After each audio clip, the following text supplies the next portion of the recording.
ત્યાંનો વ્યૂ જો ભાઈ, વરસાદી માહોલ છે અને આમ કેવી ને તો ભાઈ ખેડૂતો માટે હે ને મરવા સમાન દિવસો છે. જેમ કે આને કીધું કે અત્યારે ખેડૂત માટે મરવાના દિવસો છે, તો ખરેખર એવું જ થઈ ગયું છે. કેમ કે બધાનો મોલ એટલો બગડ્યો છે ને કે વાત ન પૂછો. તો hey guys, welcome back to my new vlog video.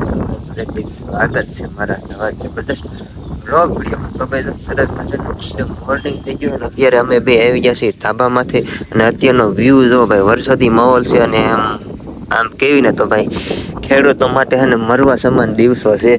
તો તમારે બધાનું શું કેવું જરા કોમેન્ટ કરીને કહેજો.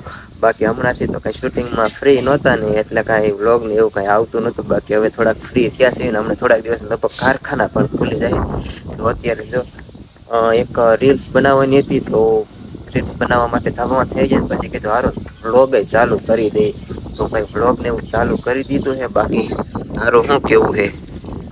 જય મેલડીમાં, જય દ્વારકાધીશ. કેમ છો બધા? મજામાં? તો મજામાં જશો તો ફરીથી સ્વાગત છે તમારું બધાનું અમારા એક નવા વ્લોગ વિડીયોની અંદર. જેમ કે આને કીધું કે અત્યારે ખેડૂત માટે મરવાના દિવસો છે, તો ખરેખર એવું જ થઈ ગયું છે. કેમ કે બધાનો મોલ એટલો બગડ્યો છે ને કે વાત ન પૂછો. એટલે આપણે બધા વિડીયો ને એવું જોતા હશો અત્યારે ઇન્સ્ટાગ્રામ, ફેસબુક, યુટ્યુબ બધે એ ચાલે છે કે બધે કેવો મોલ બગડ્યો છે. બધા ભાઈ રોતા હોય, ખેડૂત છે એને અત્યારે આમ એટલું નુકસાન થયું છે ને કે વાત ન પૂછો. જ્યારે વરસાદની જરૂર હતી ત્યારે વરસાદ આવ્યો નહીં, અને જ્યારે જરૂર નથી ત્યારે વરસાદ આવે છે. ત્યારે કહેવાય કે ભગવાન પણ ખેડૂતની આમ ન જોતો. કેમ કે એને મોઢે આવેલો કોળિયો છે એ ભગવાન છીનવી લે એવું થયું છે બધાને. કેમ કે મોલ પાકી ગયો હતો ને જ્યારે લેવાનો એને આવ્યો ને ત્યારે મેઘરાજા છે એ આવવા મળ્યા, એટલે એવું બધું થયું છે. અને જ્યારે મતદાન ને એવું હોય ને ત્યારે ગામે શહેર બધે રેલી કાઢે કે અમને મત આપો, અમને મત આપો, અમે તમને આમ કરી દેશું, આમ કરી દેશું ને એવું કરી પણ દે.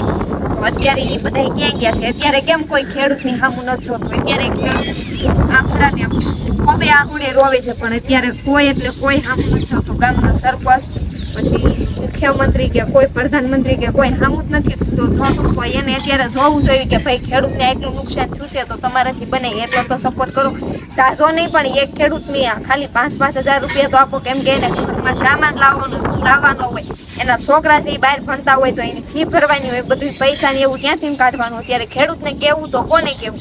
અત્યારે કોઈ ખેડૂતની વેદના નહીં જોવા, પણ જ્યારે આપણે આવશે કે મતદાન આવે ત્યારે બધા એમ કહેશે કે આમ કરો, આમ કરો, તો અમને તમને આમ કરી દેશું, આમ કરી દેશું. તો ત્યારે બધા આવશે, ખેડૂતની પાસે જ આવશે. અત્યારે જો એવું છે કે સરકાર છે એ બધી બેઠી છે, એ બધું જે કાંઈ જીવી રહ્યા છે, જે કાંઈ ખાઈ રહ્યા છે, એ બધું કેના લીધે? ખેડૂત. અત્યારે એ જો કે સરકાર છે એ ખેડૂત માથે નથી, એ ખેડૂત માથે જીવે છે, ખેડૂત સરકાર માથે નથી જીવતો. અને જ્યારે ખેડૂત છે એ બધી વસ્તુ એની પાક છે એ વેચવા જાય તો એને વ્યાજબી ભાવ 700-800 રૂપિયાની મગફળી છે એ જાતી, અને એની જ વસ્તુ આપણે દુકાને લેવા જઈએ તો આપણને કેટલામાં પડે? 2,200 રૂપિયા. તેલની એની વસ્તુ છે 2,200, 2,000, 1,200 એમ. તો કેમ ખેડૂતની વસ્તુ છે એ તમે સસ્તામાં લઈ લો અને એની વસ્તુ એને પાછી મોંઘી કરી આપો? તો ખેડૂતને તો મરવાના દિવસો જ તે ને એને સામું કેમ કોઈ નથી જોતા? તો એમ કેમ કોઈ નથી કહેતા કે ભાઈ એને પડ્યું છે તો એને આપણે દીધું ત્યારે જ આપણે બધા ખાવી છીએ. તો આપણે જેટલું એને દીધું, જેટલું એના ભાવ આપણે દીધા, તો એટલા જ ભાવમાં આપણે એને વસ્તુ દેવી જોઈવી. આવું બધું સરકારને જોવું જોઈએ ને. અત્યારે ઘણા છોકરાને બહાર ભણતા હોય તો એની ફી દેવાની હોય, તો ના કેમ કોઈ નથી કહેતા કે હાલો આપણે મદદ કરી? પણ જ્યારે લેવાની વસ્તુ આવે ત્યારે ખેડૂત પાસેથી બધું લઈ લે. આખા ગુજરાતમાં દૂધ ગુજરાતની આમ તો ભારતમાં દૂધ પૂરું કોણ પાડે છે? ખેડૂત. બધી વસ્તુ પાણીથી લઈને ખાવા સુધીની વસ્તુ બધી પૂરી ખેડૂત જ પાડે છે. તો એને કેમ અત્યારે આવું થાય છે? કેમ એને સામું કોઈ ન જોવે? અત્યારે સરકારી સાઈનમાંની બેઠી રહી, કાંઈ નથી કરતી, અને જે ખેડૂત બોલે એની સામે વિરોધ ઉપાડવામાં આવે છે. કેમ ભાઈ આવું?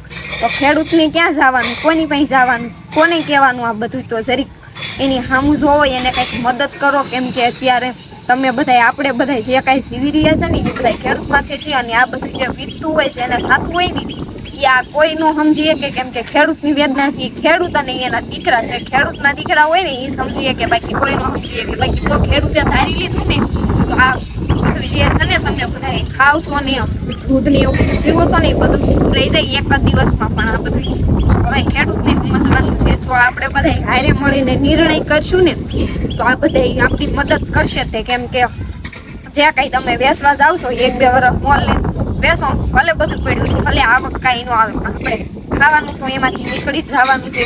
તો આપણે સમજીને બધો માલ છે એ માર્કેટમાં ન જવા દે તો સરકાર છે એ શું કરવાની છે, ક્યાં જવાની છે?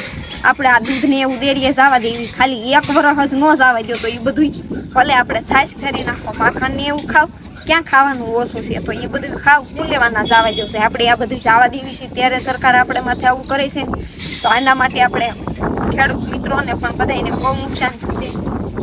સરકારને નમ્ર વિનંતી કે ભાઈ આના ઉપર થોડુંક ધ્યાન આપો, કેમ કે અત્યારે ખેડૂતને આમ એવો દિવસો આવી ગયા છે કે એમ થઈ જાય કે શેર પીને મરી જવું. કેમ કે ભાઈ આખા અગિયારના વરસની જેમ મહેનત હતી ને એ બધી પાણીમાં વહી ગઈ છે અને ભગવાન કોઈની હામ ન જોતો. ખરેખર આવું ન થવું જોઈએ ખેડૂત અને આવું થાય છે. તો સરકારને પણ મહેનત કરવી જોઈએ, એને હેલ્પ કરવી જોઈએ. બાકી ખેડૂત છે એ સરકાર ઉપર નથી જીવતો. હજુ હું તો કહું છું, હું ખેડૂતની દીકરી જ છું એટલે કહું છું કે સરકાર છે એ ખેડૂત ઉપર નથી, ખેડૂત ઉપર જીવે છે. બાકી ખેડૂત છે ને એ સરકાર ઉપર નથી જીવતો.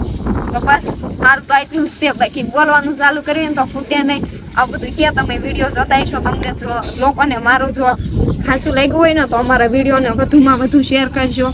એટલે આપણી થોડીક હેલ્પ જે થાય વધારે નહીં, પણ સરકારની અત્યારે ખેડૂતને નહીં નુકસાન થયું હોય ને તો 1 લાખ, 2 લાખ, 1.5 લાખ ના હાલો મોટા ખેડૂત હોય એને તો ઓછો વાંધો આવે, કેમ કે અડધો મોલ લેવાઈ ગયો હોય ને અડધો ન લેવાનો, તો એને જ ન વાંધો આવે. પણ જે ખેડૂતને જમીન ઓછી છે, જે મજૂરી કરે છે, એ ખેડૂતને શું સમજવાનું? કેમ કે છોકરા બહાર પણ થાય, હમણાં વેકેશન ખુલશે તો એની ફી ભરવાની થશે, એવું બધું હોય તો એ ખેડૂતને બિચારાને શું સમજવાનું, એને શું કરવાનું? ઘણા ખેડૂત એવા સપના જોઈ રહ્યા હોય કે ભાઈ આ મોલ થાય છે, આપણે લેશું એટલે આપણે છોકરાના લગ્ન કરવાના છે, છોકરીના લગ્ન કરવાના છે. તો એ બધા એના સપના છે એ પાણીમાં રોળાઈ ગયા છે. એ બધા ખેડૂતને ક્યાં જવાનું, કોની પાસે કહેવાનું? તો મારો વિડીયો તમને સાચો લાગ્યો હોય તો વિડીયોને વધુમાં વધુ લાઈક કરો. લાઈક ન કરો તો કાંઈ નહીં, સબસ્ક્રાઈબ ન કરો તો કાંઈ નહીં, પણ શેર કરો જેથી કરીને કોઈ આપણી સામું જોવે, મદદ કરે. બાકી બસ આપણું તો એટલું જ થયું. બાકી હાલો નીચે જવાનું છે તો હું જતી રહું. બાકી આ બાજુ બધી જો ઘણા ખેડૂતને બગડ્યું છે ભાઈ, તો આવું ન કરાય. આ બાજુ બધા જો ઢગલા થાકેલા છે, થાકીને કેટલું થાકશે, કેટલું કોળું રાખે, બધું ન રહે. હવે ખેડૂતને ત્યારે જોઈવી તો હાલો મગફળી તો હાથમાં નથી, પાલો ને એવું બધું હોય ને મગફળી એ બધું પલળ્યું છે. તો ખેડૂતને તો ખબર જ છે કે ભાઈ માલ ઢોર રાખતા હોય તો એ બધાને શું ખવડાવું? એ બધું લેવા જવાનું થાય તો લેવા જાય તો એના અત્યારે કાંઈ વેચાણું નથી, બધું પલળી ગયું છે. તો એની પાસે કાંઈ પૈસા તો હોય નહીં, તો પૈસા વગર એને માલ ઢોરને શું ખવડાવું? તો આ બધું ભાઈ થોડુંક જોવું જોઈએ બધાને સામું. બાકી તો જે ઠાકર કરે એ ઠીક. તો ભાઈ કાંઈ વાંધો નહીં, જો આવું કંઈક હાલે છે તો હને કન્ટિન્યુ બિના રહીજો.